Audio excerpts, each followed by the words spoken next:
Many of you know Respawn has been killing it in the gaming world. They shook things up with Titanfall, created a decent Fortnite competitor with Apex Legends, and Star Wars Fallen Order and Survivor are good enough to become canon events now. Well, at a recent Goldman Sachs conference, the CEO of EA, the publisher behind Respawn, told the crowd he's very excited for what Respawn has coming next. Right away, speculation kicked in. Is this Titanfall 3? Fans have been begging for it. Now, EA says they're not interested in making that project, but they would clearly have a slam dunk if they were just put it out. Will it be a DLC for the Star Wars Survivor game? Cal Kestis is becoming a fan-favorite Jedi in the post-Order 66 world. And it's too soon to announce a new game, but definitely not too soon to announce a DLC. And lastly, is Apex Legends making a big jump to somewhere else? They'll continue to add things to Apex as they normally would, but maybe they'll make a sequel. We're going to go deep on what's going on with Respawn in the next Geek Freaks podcast, but I would really like your guys' comments and I'll mention it during our show. So let me know, what do you guys think Respawn is currently developing and what do you wish they would develop? Stray, the hit game from 2022, is now being turned into an animated movie. Developer Annapurna has opened up a new animation studio. They put ex-Disney animation bosses Robert Bard and Andrew Milston in charge. Stray is a game where players played as a cat roaming around a cyberpunk city. Of course, much of the charm comes from being a cat, but also the world was really neat. In this world, it's assumed humanity has died off and robots are left behind, and they live normal lives much like we would. And instead of it being like robots took us out or, they have their own thing, they actually miss their human friends. This is a slam dunk, but Annapurna also said that they're going to be working on other animated films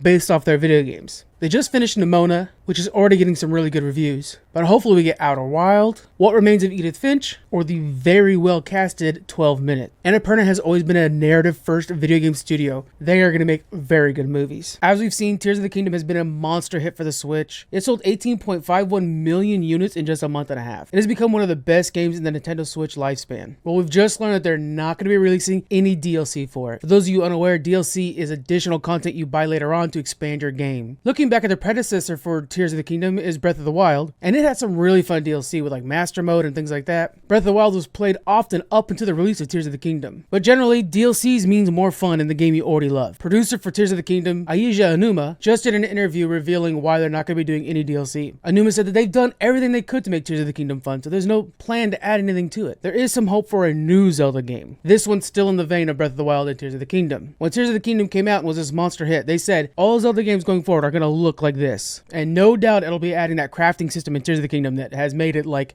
social media gold. The problem with the new games is it's going to take a lot longer to make than DLC would be.